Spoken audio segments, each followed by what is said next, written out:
Hadis 755 dan 756 dari kitab Mukhtarul Ahaditsin Nabawiyah Syekh Ahmad Hashimi. Bismillahirrahmanirrahim. Qala Rasulullah sallallahu alaihi wasallam. Rasulullah sallallahu alaihi wasallam bersabda, "Ad-dzulmu dzulumatun yaumal qiyamah." Bahwa kedoliman itu dzulumatun yaumal qiyamah, dia akan menjadi gelap nanti pada hari kiamat. Hadis riwayat daripada Bukhari, Muslim dan juga daripada Ibnu Umar, yaitu Abdullah bin Umar, anak daripada Umar ibn al-Khattab. Hadis yang ke-755 dikatakan bahwa kedoliman itu nanti akan gelap pada hari kiamat. Artinya bahwa Nabi mengingatkan ada satu dosa yang membuat kita tidak punya harapan nanti pada hari kiamat, yaitu perbuatan kezaliman yang dilakukan oleh manusia kepada manusia yang lain. Saya seringkali berulang-ulang mengatakan, Pak, bahwa proses perjalanan hidup kita ini panjang sekali untuk sampai pada terminal terakhir, yaitu kehidupan akhirat. Dari mulai kita dilahirkan hidup di dunia, dan kemudian nanti kita akan mengalami kehidupan alam barzakh. Dari alam barzakh kita akan dibangkitkan, yaitu yaumul mahsyar, pada kehidupan padang mahsyar. Dan nanti akan ada kegelapan yang luar biasa yang dialami oleh manusia, yaitu kedzaliman-kedzaliman yang dia lakukan terhadap manusia. Sehingga nanti dia tidak punya harapan. Kenapa? Karena orang yang dizalimi nanti akan meminta kepada Allah agar orang yang melakukan kezaliman itu membayar hutangnya atau membayar kezalimannya di akhirat nanti. Maka saat itu ya, rupiah sudah tidak laku, dolar sudah nggak laku, ya, apalagi real sudah tidak laku. Maka harus membayar dengan apa kezaliman yang dia lakukan kepada saudaranya. Maka disitulah kegelapan yang akan dia alami. Seluruh kebaikannya habis hanya untuk membayar orang-orang yang pernah dia zalimi waktu di dunia. Yang di sini kita nggak kebayang, Pak, kalau seorang pejabat melakukan kezaliman, maka nanti 300 juta, 200 juta rakyat akan meminta keadilan di hadapan Allah. Sehebat apapun kebaikan yang dia lakukan, sebanyak apapun masjid yang dia bangun, harus dia bayar itu kepada orang yang dizalimi. Inilah yang dikatakan adzulmu dzulumatun yaumal qiyamah, bahwa kedzaliman nanti akan gelap pada hari kiamat. Kalaupun dia tidak bisa membayar kepada orang yang pernah dia zalimi, sudah habis kebaikannya, maka orang yang dizalimi itu akan diambil dosa-dosanya dan diberikan kepada dia. Ini yang dikatakan oleh Nabi, atadruna manil muflis, tahukah kau orang yang bangkrut di akhirat? Siapa orang yang bangkrut di akhirat? Orang yang banyak melakukan kebaikan-kebaikan di dunia, tapi tidak berhenti dia dengan kezalimannya kepada sesama. Maka pada hari kiamat, kebaikan itu akan habis hanya untuk membayar orang-orang yang pernah dia zalimi waktu di dunia. Ini hadis yang pertama tentang kegelapan, ya. Dan sesungguhnya pada hari kiamat ini adalah peristiwa yang sangat dahsyat, di mana orang manusia saat itu tidak lagi bisa bersandar kepada satu dengan yang lainnya. Yauma yafil mar'u min akhihi, pada hari itu manusia akan lari daripada teman-temannya, daripada bapak dan ibunya. Tidak ada lagi tempat dia untuk berpegang, tidak ada lagi tempat dia untuk bersandar. Masing-masing sibuk mempertanggungjawabkan atas perbuatan yang pernah dia lakukan waktu di dunia. Nah, hadis berikutnya ini lebih detail lagi diterangkan oleh Nabi tentang macam-macam kezaliman yang dilakukan oleh manusia. Qala Rasulullah sallallahu alaihi wasallam, Rasulullah bersabda, ad-dzulmu dzulumatun, ad-dzulmu salasatun, bahwa kezaliman itu ada 3 macam. Yang pertama adalah fadzulmun la yaghfirullah. Yang pertama adalah kedzaliman yang tidak dimaafkan oleh Allah Subhanahu wa taala. Dan yang kedua adalah wadzulmun la yatrukuhu. Kedzaliman yang tidak ditinggalkan oleh Allah. Artinya la yatrukuhu, selalu dipantau oleh Allah Subhanahu wa taala. Fa'admal dzulmul ladzi la yaghfiruhu, maka ada kedzaliman yang Allah tidak ampunkan. Apa kedzaliman yang tidak diampunkan oleh Allah? Fasyirku, yaitu kemusyrikan. Orang yang melakukan kemusyrikan, maka Allah berfirman, inna syirka ladzulmun adzim. Sungguh kemusyrikan itu adalah kezaliman yang sangat besar yang dilakukan oleh manusia. Ini kita lihat dulu yang pertama, Pak, ya. Bahwa ada kezaliman yang Allah tidak ampunkan, tidak ada maaf bagi orang yang melakukan kezaliman.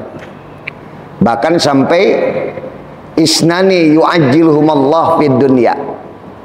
Ada dua dosa yang Allah akan segerakan adabnya di dunia. Nggak ada penundaan untuk adab di akhirat, di dunia sudah langsung dibalas oleh Allah. Apa dua dosa tadi? Yang pertama adalah zalim, ya, al-baghyu. Orang yang melakukan kezaliman itu nggak pakai nunggu di akhirat, di dunia langsung tuntas dibayar oleh Allah. Untuk apa? Untuk pelajaran kepada yang lainnya. Bahwa setiap kali kamu melakukan kezaliman, nggak perlu nunggu sampai di akhirat, maka di dunia aku akan jadikan kamu contoh buat yang lainnya. Bagaimana Fir'aun, dia melakukan kezaliman yang sangat luar biasa, maka diabadikan apa ya, karya yang ditinggalkan oleh Fir'aun, tetapi diceritakan dan menjadi pelajaran buat manusia. Allah tenggelamkan dengan air. Wa agraqna ala Fir'aun, karena dia sudah melakukan perbuatan kezaliman yang luar biasa. Dia mengaku dirinya sebagai Tuhan dan dia sudah melakukan kemusyrikan. Wa agraqna ala Fir'aun, kami tenggelamkan Fir'aun dengan air. Betapa luar biasa didaya sekali Fir'aun dengan kekuasaannya, dengan jabatannya, dengan karyanya, yang sampai hari ini kita bisa lihat piramida-piramida yang dibangun oleh Fir'aun. Akan tetapi dia satu melakukan kezaliman yang sangat luar biasa. Ana rabbukumul a'la, aku adalah Tuhan yang paling tinggi. Dia mengaku dirinya sebagai Tuhan. Ini dosa yang tidak ada ampun bagi Allah. Dan yang sering juga kita lakukan, banyak kezaliman, kemusyrikan yang kita lakukan tanpa kita sadari. Salah satu, Pak, Nabi mengatakan ada satu kemusyrikan yang tidak terasa sudah dilakukan oleh manusia. Apa kemusyrikan yang tidak terasa dan begitu halusnya kemusyrikan tadi? Yaitu sombong, kibir. Orang yang sombong dengan hartanya, dia sombong dengan jabatannya, dia sombong dengan ilmunya, maka sungguh dia sudah melakukan kemusyrikan yang sangat halus, yang tanpa terasa dia sudah jatuh pada kezaliman yang luar biasa yang tidak diampuni oleh Allah Subhanahu wa taala. Maka sekali lagi, ya, bahwa sombong itu adalah jubahnya Allah. Yang boleh sombong hanya Allah, Al-Mutakabbir. Yang boleh sombong itu adalah Allah. Dan itu adalah pakaian Allah, jubah kebesaran Allah. Maka siapa orang yang mengenakan jubah Allah, maka dia sudah melakukan satu perbuatan dosa yang sangat besar, yaitu kemusyrikan. Maka tidak ada dosa yang akan melahirkan dosa-dosa berikutnya kecuali adalah dosa sombong. Ada tiga itu, Pak, dosa yang akan melahirkan dosa-dosa berikutnya. Yang pertama adalah dosa al-hirs, yaitu orang yang serakah. Orang yang serakah itu akan melahirkan dosa-dosa berikutnya. Siapa makhluk yang pertama kali melakukan keserakahan? Nabi Adam alaihi salam. Nabi Adam itu serakah, Pak, ya. Ingat di Al-Quran digambarkan, ya, wala taqraba hadhihi sajarah. Adam, jangan kau dekati pohon ini. Silahkan, betapa banyak kenikmatan-kenikmatan yang ada dalam surga, silahkan kau nikmati. Tapi satu saja, kata Allah, wala taqraba hadhihi sajarah, jangan kau dekati pohon ini. Jangan serakah, aku sudah berikan semuanya kepada engkau. Yang lain kenikmatan begitu banyak, ini pohon satu saja jangan kau dekati. Tetapi tergelincirlah Nabi Allah Adam dengan godaan syaitan, maka dia sudah melakukan keserakahan dan terusir dari surga. Banyak Pak orang-orang yang tidak punya sifat qanaah, tidak pernah merasa cukup dengan apa yang sudah Allah berikan, karena keserakahan yang ada pada dirinya. Dan keserakahan itu tidak lepas daripada kefakiran yang dia alami. Maka ada Nabi katakan, tafarraq min humumid dunya mastata'tum. Kosongkanlah waktumu daripada kesibukan-kesibukan dunia. Mastata'tum, sebisa dan semampu kamu. Ini ada bahasa mastata'tum. Ya, sebisa dan semampu kamu. Kenapa? Karena dunia ada di hadapan kita. Dunia adalah bagian dari kehidupan kita. Kita bisa melihat orang merasakan kenikmatan dengan dunianya. Maka diingatkan oleh Nabi, aku tahu bahwa kau adalah bagian daripada dunia dan dunia adalah bagian daripada kamu. Kamu melihat orang yang merasakan kenikmatan dunia, tapi ingat, kosongkanlah waktumu. Jangan sampai kau habis-habisan dengan duniamu. Ada persiapan yang harus kau persiapkan, kehidupan akhirat. Maka kurangilah kesibukan-kesibukanmu daripada kesibukan dunia, dengan bahasa mastata'tum, sebisa dan semampu kamu. Ya. Maka bersikap zuhud itulah ya yang bisa mengurangi kita daripada kesibukan-kesibukan dunia kita. Ya. Kenapa sampai Nabi ingatkan fa innahu?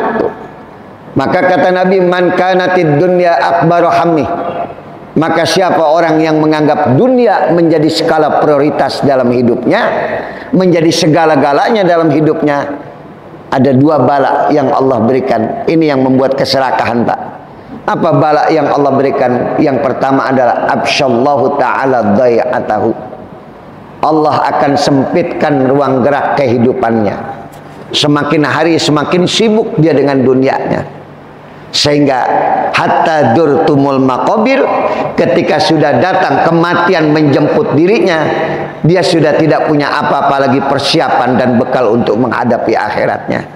Karena sepanjang hidupnya dia selalu diselimuti dengan kesibukan-kesibukan dunia. Nah, ini bala yang kedua yang lebih repot lagi, wa ja'ala faqrahu baina ainaihi. Maka Allah jadikan kefakiran pada kedua belah matanya. Ini yang membuat orang menjadi serakah. Betapa besarnya gaji seorang pejabat, Pak. Tunjangannya begitu besar. Kenapa dia masih melakukan korupsi? Kenapa dia masih melakukan kezaliman, mengambil hak orang lain? Disebabkan karena Allah fakirkan pada kedua belah matanya.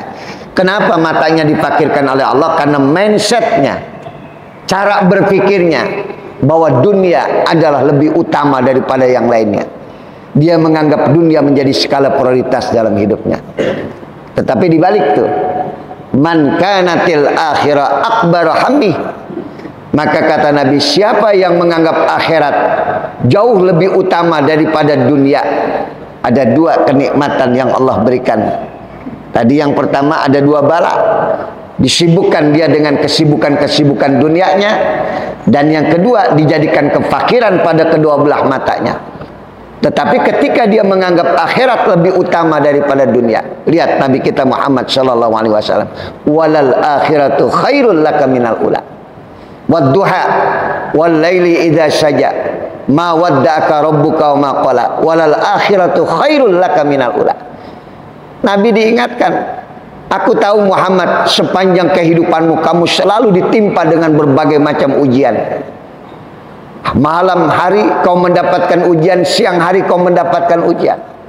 Dan bagaimana Nabi terus dipantau ketika wahyu Allah tidak turun hampir kurang lebih 14 hari, maka mereka membuat isu bahwa Muhammad sudah ditinggalkan oleh Tuhannya. Dijawab oleh Allah, ma wadda'aka rabbuka wa ma qala. Sungguh Muhammad, Tuhanmu tidak pernah marah dan tidak pernah meninggalkan kamu. Ingat, walal akhiratu khairul laka minal ula. Akhirat lebih baik daripada dunia. Karena penderitaan dunia hanya bersifat sementara.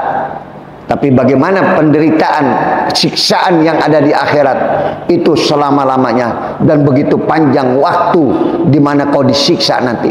Maka ingat siksaan dunia Muhammad, ujian dunia tidak sebanding dengan kenikmatan yang akan kau rasakan, kenikmatan akhirat. Walal akhiratu khairul laka minal ula. Inilah dosa yang akan membawa pada dosa-dosa berikutnya, yaitu serakah. Dan yang kedua, kenikmatan yang Allah berikan kepada orang yang menganggap akhirat lebih utama. Satu, jama'allahu ta'ala amrah. Urusan dunianya Allah yang akan merapikan. Urusan anak, urusan rumah tangga, urusan keluarga, sampai pada saat dia menjelang wafatnya, semua urusan-urusan dunia sudah selesai dan sudah tuntas dia jalani. Berapa banyak orang yang saat wafat meninggal dunia, sebelum kewafatannya dia gelisah karena masih banyak urusan dunia yang belum selesai. Urusan dengan KPK belum selesai, urusan dengan pengadilan belum selesai, urusan anak belum selesai. Kenapa sampai begitu berserak, berantakan semua urusan-urusan dunianya? Karena mindset pikirannya menganggap dunia menjadi segala-galanya. Tapi ketika dia menganggap akhirat menjadi segala-gala buat dirinya, Allah yang akan merapikan semua urusan-urusan dunia. Ini yang nanti pada saat kita wafat meninggal dunia, ketika ruh lepas dari jasad, maka saat itu malaikat pencabut nyawa mengiringi dengan kalimat apa? Ya ayyatuhan nafsul mutmainnah, irji'i ila rabbi radiyatan mardiyah wadkhuli fi ibadi wadkhuli jannati. Nikmatnya tuh Pak, indah sekali. Kita menyaksikan menjelang sakaratul maut, anak-anak kita ada di samping kita, ya, istri kita, keluarga kita, semua memandangi kita dengan penuh kesedihan, tetapi kenikmatan, kebahagiaan kita rasakan ketika malakal maut menjemput kita dengan kalimat ya ayyatuhan nafsul mutmainnah, wahai jiwa-jiwa yang tenang, urusan duniamu sudah kau selesaikan semua. Irji, kembalilah kamu, pulanglah kamu ila rabbiki, kepada Tuhanmu, radiyatan mardiyah. Tuhanmu redha dengan kamu dan kamu redha untuk menghadap kepada Allah. Ini kenikmatan yang luar biasa. Di akhir daripada kehidupan kita, kita mendapatkan ketenangan untuk menghadap kepada Allah Subhanahu wa taala. Ya, ini sekali lagi Pak, jama'allahu taala amrah. Urusan dunianya akan diselesaikan oleh Allah. Yang berserak akan dikumpulkan dan satu persatu tuntas dia jalani dan dia selesaikan. Yang kedua, wa ja'ala ghinahu fi qalbih, Allah jadikan kekayaan di dalam hatinya. Maka itulah dosa yang akan melahirkan pada dosa berikutnya, yaitu keserakahan. Apalagi Ustaz, ada 3 itu ya. Kemudian adalah hasud, dengki. Siapa makhluk yang pertama kali melakukan kedengkian? Qabil dan Habil. Dia membunuh saudaranya karena dengkinya. Apalagi dosa yang akan melahirkan pada dosa berikutnya, sombong, kibir. Siapa makhluk yang pertama kali melakukan dosa sombong?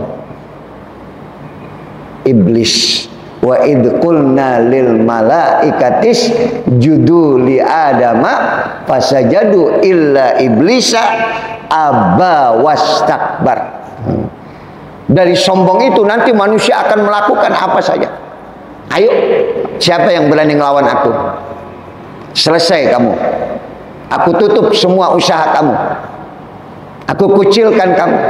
Bahkan begitu kau ngomong bicara dengan tidak sesuai, kau mengkritik, lihat, aku tangkap kamu. Mereka sombong dengan jabatan kekuasaannya. Maka ingat tuh Pak, dari sombong akan lahir dosa-dosa yang lain. Iblis terus melakukan perbuatan dosanya. Kenapa? Karena kesombongannya. Aba wastakbar. Aku enggan untuk sujud kepada Adam. Khalaqtani min nar wa khalaqtuhu min tin. Aku diciptakan dari api, sementara Adam diciptakan dari tanah. Aku lebih unggul daripada Adam. Dia sombong Pak, dengan apa yang Allah jadikan pada dirinya, yaitu dari api. Maka dari situ iblis terus melakukan dosa-dosa yang lainnya. Na'udzubillahi min zalik. Nah, kembali pada materi yang tadi saya sampaikan, bahwa ada dosa kezaliman yang tidak diampunkan oleh Allah. Apa dosa yang tidak diampunkan oleh Allah? Adalah asyirku, yaitu orang yang melakukan kemusyrikan. Awas Pak, jauh-jauh itu Pak. Percaya sama dukun, ya, percaya kepada keris. Nah, itu kan zaman dulu tuh. Yang kita lihat, ya, musyrik itu dalam bentuk yang kasat mata. Tapi seringkali ada kemusyrikan yang tanpa terasa kita lakukan, yaitu tadi sombong. Yang nggak terasa kalau kita sudah masuk pada kemusyrikan yang paling halus. Bahkan sampai ketika kita menjadikan partai itu sebagai Tuhan buat kita, jabatan sebagai Tuhan buat kita, kita sudah melakukan kemusyrikan. Banyak kejadian Pak. Ya, saya ngobrol dengan teman yang kebetulan baru pensiun. Dia katakan, Ustaz, saya ikhlas. Sebelum pensiun istri saya, anak saya ikhlas, saya pun ikhlas. Alhamdulillah, saya lewati masa pensiun itu dengan nikmat. Tapi ada sahabat saya, Ustaz, Masya Allah, setiap hari dia berpakaian seragam kantor Pak, padahal sudah pensiun. Setiap hari dia masih berseragam dengan pakaian kantornya, tapi tidak masuk kerja. Hanya di proyek Senin dia duduk sampai sore, baru kembali dia pulang. Ya. Itu hampir 6 bulan itu dia lakukan. Kenapa? Karena satu, dia menganggap bahwa pekerjaan menjadi segala-galanya buat dirinya. Dia tidak tahu bahwasanya rezeki Allah itu bukan cuma dari situ saja. Wa ma min dabatin fil ardi illa 'alallah rizquha. Kan ada lagi rezekinya nyambung Pak. Kan semakin tua, ya begitu kita pensiun berkurang rezeki kita. Tapi alhamdulillah, anak kita satu persatu sudah tuntas, sudah kerja. Punya anak 5 saja Pak. Alhamdulillah, tiap bulan masing-masing setor 3 juta, kan lumayan itu. 5 kali 3 berapa Ji? Berapa? 15 juta. Ya alhamdulillah, anak pertama ngasih 3 juta. Anak nomor 2 juta. Udah megang berapa Ji? 5 juta. Anak nomor 3 minjem 5 juta. Bisa lagi. Tapi alhamdulillah, nikmatnya di masa tua kita. Kenapa? Karena satu Pak, ya Allah yang menjamin segala-galanya buat kehidupan kita. Nah ini ya, yang pertama, zalim yang tidak diampuni oleh Allah, yaitu kemusyrikan. Selanjutnya kita lihat, wa dzulmun la yatrukuhu. Ada kedzaliman yang Allah tidak tinggalkan, selalu dalam pantauan Allah, selalu diperhatikan oleh Allah. Fa amma dzulmul ladzi la yaghfiruhu fasyirku, wa qala ta'ala inna syirka la dzulmun adzim, wa amma dzulmul ladzi la yaghfirullahu fa dzulmul ibad anfusahum fima bainahum wa baina rabbihim. Ada kedzaliman yaghfirullah, yang Allah ampunkan apabila dia melakukan kedzaliman. Apa? Kedzaliman antara dirinya dengan Allah. Dia tidak sholat, dia dolimi dirinya sendiri. Dia tidak puasa, dia dolimi dirinya sendiri. Dia melakukan kemaksiatan, dia dolimi dirinya sendiri. Antara dia dengan Allah, perintah Allah tidak dijalankan, larangan Allah tidak ditinggalkan, dia sudah melakukan kezaliman. Ini diampunkan oleh Allah liman yasha, dengan kehendak Allah. Lihat Nabi Nabi Yunus bin Matta diampuni oleh Allah. Kenapa? Karena dia zalim, tugasnya tidak dilakukan, tidak dilaksanakan dengan baik. Dia berdakwah, ternyata bertahun-tahun yang dia dakwahi, kaum yang dia dakwahi yang beriman hanya sedikit sekali. Sampai Nabi Yunus bin Matta mengatakan, percuma aku berdakwah. Padahal sekali lagi Pak, Nabi Yunus tidak tahu bahwa itu hanya tugas yang harus kau lakukan. Ya, fadzakir fa innama anta mudzakir. Berikan mereka nasihat, kamu hanya memberikan nasihat. Mereka beriman atau tidak itu bukan urusan kamu. Mereka mau mengikuti apa yang kau sampaikan, itu bukan wilayah kamu. Maka tugas kamu, hai Yunus, sampaikan saja kepada mereka. Tapi Nabi Yunus terlalu jauh dia masuk, Karena dia lihat sedikit yang beriman, dia tinggalkan kaumnya. Dia naik kapal, di tengah perjalanan datang gelombang besar. Sampai nakhoda kapal mengatakan, pasti ada orang yang dolim di kapal ini. Kapal ini berlayar, tidak pernah terjadi gelombang yang begitu dahsyat. Kenapa tiba-tiba ada gelombang besar? Pasti ada orang yang melakukan kezaliman di kapal ini. Makanya sama, Pak. Negara kita ini kalau tergonjang-ganjing, Pak, urusan pekerjaan, ya, urusan mencari nafkah, orang semakin sulit, semakin susah, lapangan pekerjaan semakin susah, pasti, ya, di kapal kita ini banyak yang melakukan kezaliman, sehingga terjadi badai yang sangat besar di kapal ini. Maka kata nakhoda kapal, harus kita undi, yang zalim harus kita buang ke laut. Akhirnya semua nama diambil dan kemudian diundi, keluarlah nama Yunus bin Matta. Kata nakhoda kapal, ini orang yang melakukan kezaliman. Ada yang berteriak, jangan kau buang dia adalah seorang nabi, nggak mungkin dia melakukan kezaliman. Undi lagi, mungkin salah keluarnya, diundi lagi, keluar lagi Yunus bin Matta. Sampai 3 kali baru nakhoda kapal mengatakan, kapten kapal mengatakan, betul, ini orang yang melakukan kezaliman. Walaupun dia nabi, pasti ada dosa yang dia lakukan.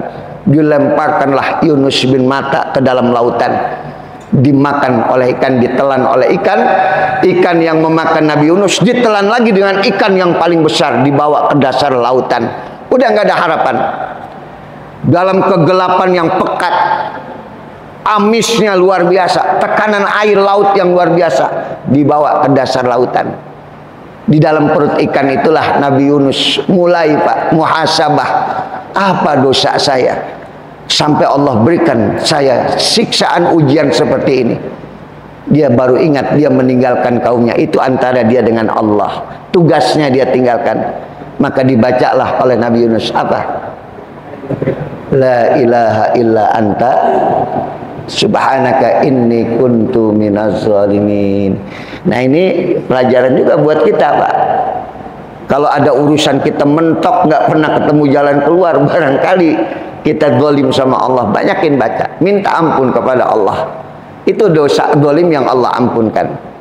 Nabi Adam melakukan kezaliman, jangan dekatin pohon ini. Ternyata Nabi Adam juga mendekati, dia makan buah tadi, maka diusir dari surga. Dia baca, Rabbana dzalamna anfusana wa illam taghfir lana wa tarhamna lanakunanna minal khasirin. Ya. Nah, inilah kezaliman yang Allah ampunkan. Cuman bagaimanapun juga jangan dikerjain, Pak. Ya. Tapi masih ada kemungkinan Allah ampunkan, masih ada harapan Allah ampunkan kalau Allah berkehendak.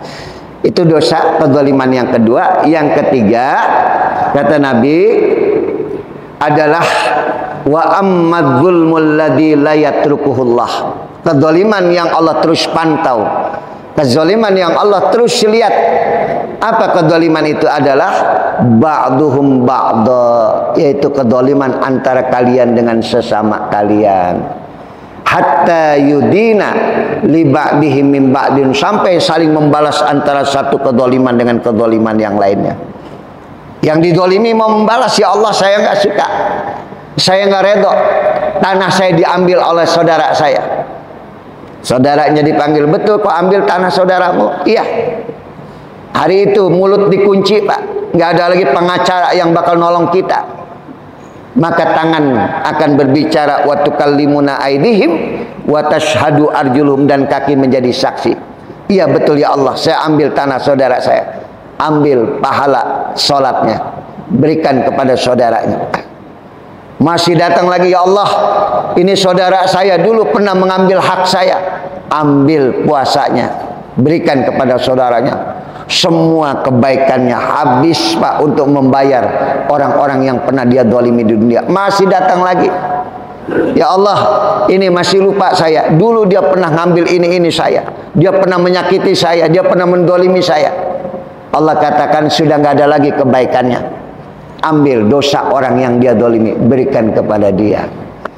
Nah, kita nggak kebayang tuh, Pak, Kalau kita melakukan korupsi, 200 juta rakyat nuntut di hadapan Allah nanti. Waduh, berat sekali. 8.000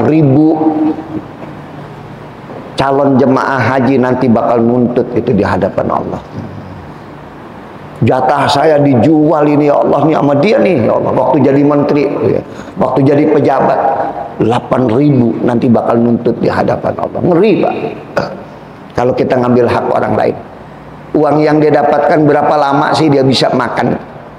Kalau 8.000 dijual ya kepada ONH Plus yang itu harusnya kuota buat haji reguler, kali 200 juta saja satu kuota, berapa duit yang dia dapatkan? Tapi dampaknya nanti di akhirat beratnya luar biasa.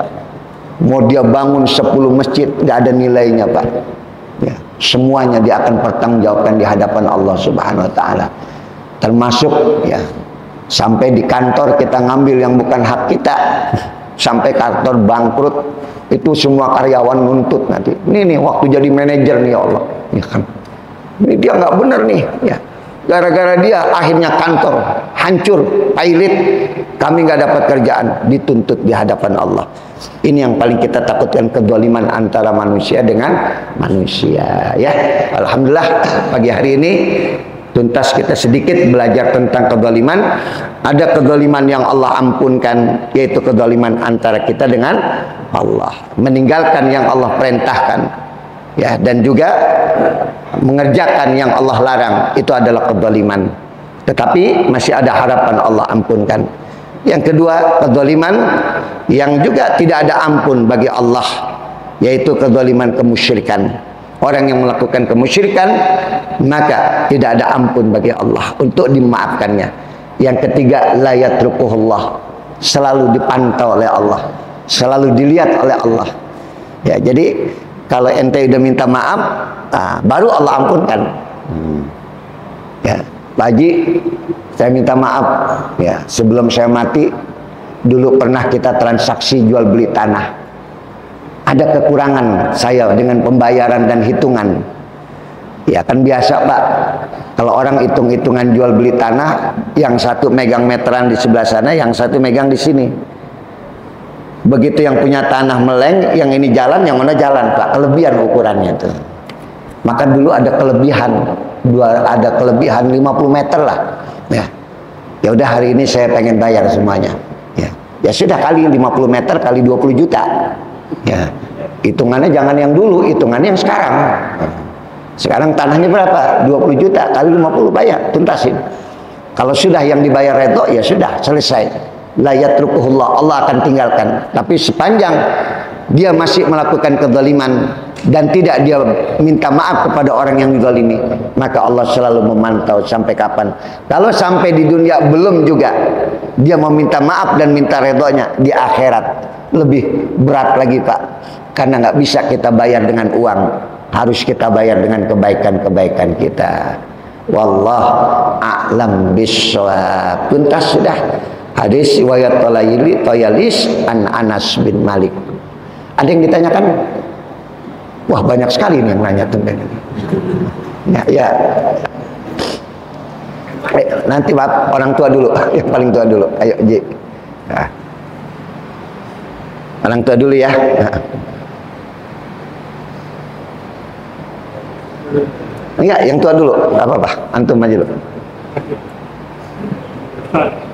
Saya pernah baca surat Al-Ahqaf surat 46 ayat 20, saya teksnya nggak hafal, bahwa orang sombong itu dia pasti celaka. Kemudian ada penyampaian Nabi, orang sombong itu ada dua macam. Yang pertama, orang yang meremehkan orang lain. Yang kedua, yang menolak kebenaran. Kalau ada perintah Nabi, larangan-larangan Nabi tidak dijalankan, apakah itu termasuk sombong? Contohnya, Nabi melarang sholat di masjid di satu tempat terus-menerus sampai dikenakan seperti binatang yang berbaring di pembaringannya. Ya, yang ditanyanya ke apa? Yang ditanyakan apa? Yang ditanya Bapak Haji apanya? Pertanyaannya apa? Eh, Sombong? ya sombong apa itu maksud sombong kalau perintah Nabi di jalan. Oh ya, ya. Ya kesombongan itu kan macam-macam tadi Pak. Tidak tadi udah disampaikan, tidak menerima kebenaran yang disampaikan itu sudah termasuk dia sombong dengan nalarnya, akalnya. Ya, saya ngajar ada Pak, ada jamaah yang sombong, nalar dia nggak bisa nerima, akal dia nggak bisa nerima. Ustadz nggak mungkin kayak begitu, nggak bisa. Harusnya begini. Ya. Sampai kepada takdir saja dia tidak percaya. Kalau hidup kita ini takdirnya sudah ditetapkan oleh Allah. Ya. Kemarin di Al-Muhajirin Al-Qurama saya sampaikan. Ya. Bahwa skenario kehidupan alam semesta itu sudah ada di dalam Al-Quran. Ya. Jadi bayangkan sebelum Abu Lahab melakukan kezaliman kepada Nabi, surah Al-Lahabnya sudah ada di Lauhul Mahfuz. Ya. Sebelum manusia diciptakan, udah ada Al-Quran. Ya, ibarat kalau ada seorang arsitek Pak, ketika dia akan bangun masjid, pasti gambarnya itu sudah ada, udah dia siapkan semuanya. Nggak boleh keluar dari yang sudah ditentukan. Dan ketika itu tidak diterima, ya sudah masuk sombong itu. Ketetapan Allah tidak mau diterima oleh dia. Makanya rukun iman itu adalah salah satunya percaya kepada takdir baik dan buruk datangnya dari Allah. Dan ketika tadi dia sombong dengan akalnya, tidak mau menerima kebenaran yang datangnya dari Allah. Ya sekarang gini Pak, kalau ada kebenaran yang datang kepada diri kita dan belum kita bisa terima, tapi kita nggak boleh menolaknya. Ya. Terus kita cari sampai kita temukan, iya ya Allah, betul, ternyata inilah keterbatasan akal dan pikiran saya. Ya Pak Haji ya, ya mudah-mudahan ya kita bisa menerima kebenaran. Banyak lagi nanti soal kesombongan itu. Tadi kalau saya baca, tadi saya dengar soal sholat di masjid terus menerus. Nah, itu maksudnya apa itu? Saya masih kurang paham itu. Oh iya, ya paham. Nah, udah dengerin nih Pak, sholat nggak mau pindah di tempat, bukan sombong, bukan. Ya. Jadi tanah yang kita diami, kita duduki, kita pakai untuk sholat itu akan menjadi saksi nanti di hadapan Allah. Bukan bentuk sombong. Ini yang nyender di sini bukan sombong, emang tempatnya dia di situ Pak. Ya, jadi bukan bentuk sombong itu ya. Kalau dia sholat di satu tempat karena dia ingin tanah itu menjadi saksi dalam ibadah yang dia lakukan. Cuman satu waktu ya, yang nggak begitu juga ya, nyari lagi tempat yang lain. Makanya Bapak lihat deh Pak, selesai sholat wajib, sunnahnya kita disuruh apa? Disunahkan untuk apa? Pindah tempat, bergeser.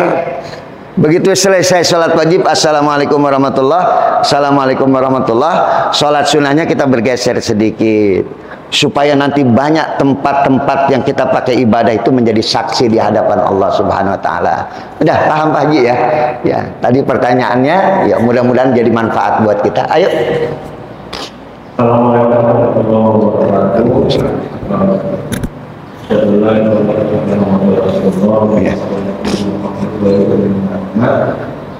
Kalau dari keramanya Bapak Ustaz, itu adalah dosa yang kami ribet yang mungkin dosanya itu adalah dosa terhadap manusia. Yeah.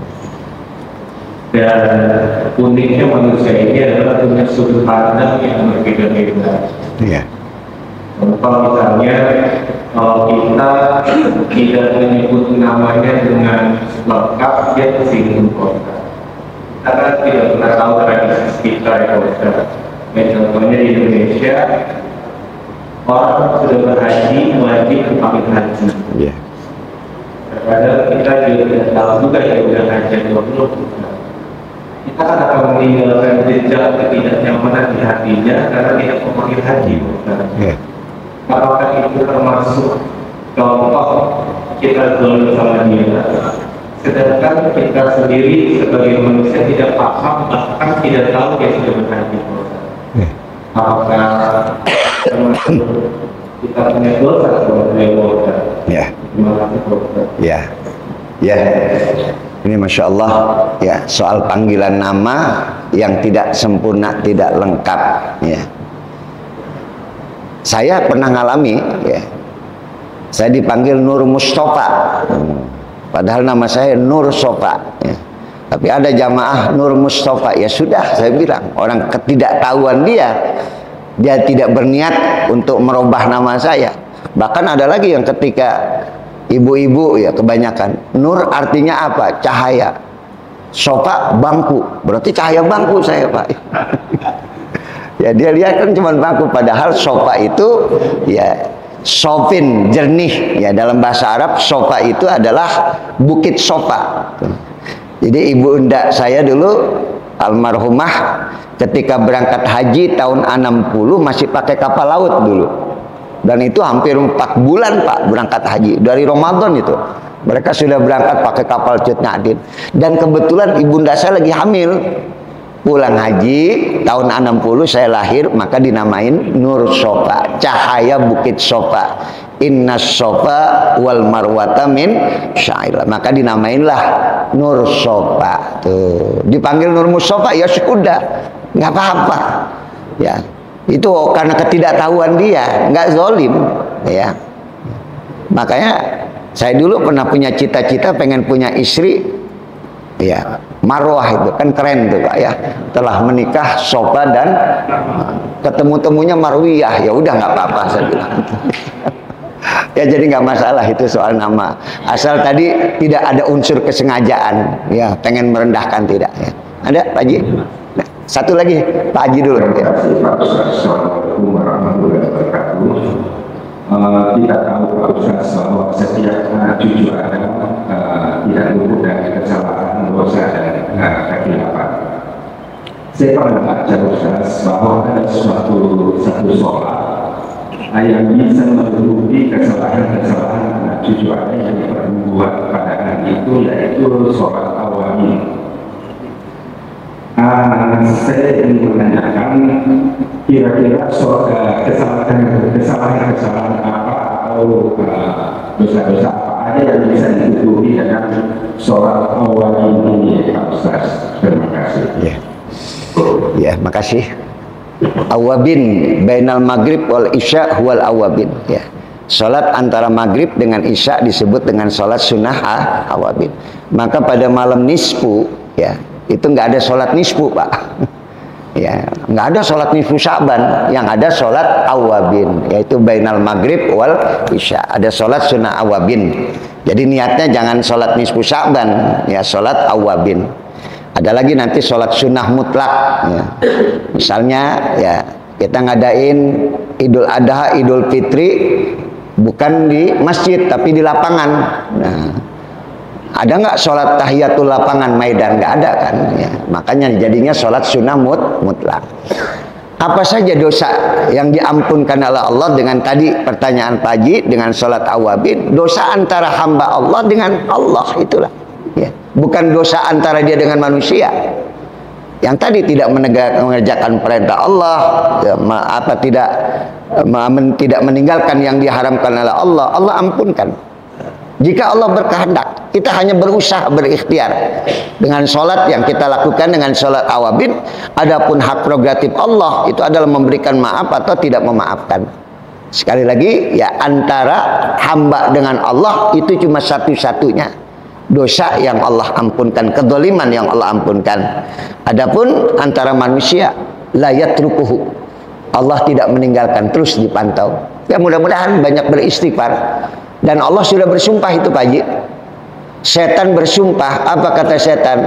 Wa izzatuka wa jalalika, demi kemuliaan dan keagunganmu ya Allah, aku akan terus menggoda manusia. Madama arwahum fi ajsadihim, selama ruh mereka masih ada dalam jasad, aku tidak akan berhenti untuk menggoda manusia. Allah bersumpah lagi, wa izzati wa jalali, Allah katakan demi kemuliaan dan keagunganku, aku akan juga memaafkan kesalahan hambaku selama dia masih mau minta maaf kepada aku. Ya. Cuman yang repotnya belum minta maaf kita kepada Allah udah mati. Nah itu yang repot Pak. Maka istighfar itu setiap saat kita baca. Ya paham sudah ya. Terakhir Ya. Sama orang berbuat boleh dengan berbuat dosa. Apakah orang yang berbuat dolim dengan berbuat dosa? Yang kedua, apa bedanya orang yang berbuat mungkar dan berbuat baik? Terima kasih. Bagian dari kezaliman itu tadi. Zalim itu Allah, bagian kan panjang tuh. Ya, meninggalkan perintah Allah, ya, kemudian dia berbuat dosa, itu dosa, kezaliman, dosa itu zalim. Ya. Jadi bagian daripada zalim itu adalah tadi melakukan perbuatan dosa, melakukan kezaliman kepada manusia, itu juga dosa. Jadi terkumpul dalam satu bagian, yaitu kezaliman.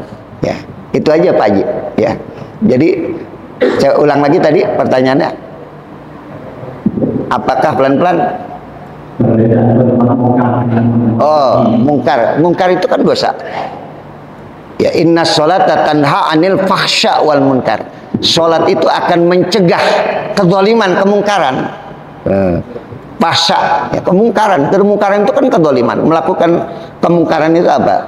Tidak menjalankan perintah Allah dan juga tidak mau meninggalkan yang diharamkan oleh Allah. Dia sudah melakukan kemungkaran kepada Allah. Ya, dia mengambil hak orang lain, kemungkaran juga. Cuman bentuk kalimat kata saja yang kita ucapkan, fahsya wal munkar, kekejian. Orang melakukan kekejian, zalim itu adalah kekejian yang luar biasa. Cuman bahasanya saja Pak Haji, ya, bahasanya, tapi tetap itu bagian daripada kezaliman, ya. Tapi tadi kalau kepada manusia memaafkan, ya sudah dimaafkan. Ya, termasuk saya hari ini memaafkan ya panitia yang tidak menyiapkan air buat saya maafkan. Enggak apa-apa. Dari tadi udah haus Pak, pengen minum. Ya tadi sama pertanyaan antum tadi, ya. Manggil Pak Haji, ya. Manggil Pak Haji, tapi dia nggak punya niat. Sebutan haji itu kan gini Pak, karena beratnya orang melakukan ibadah haji 4 bulan.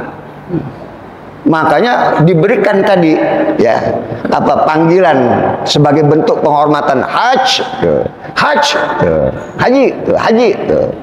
Adapun kalau nggak dipanggil Pak Haji, yang ada masalah kok, ya kan. Jangan nanti pulang haji nggak dipanggil Pak Haji, wih, nggak tahu kemarin anak haji. Ya. Jangan nanti jadi bentuk sombong kita buat kita. Cukup ya.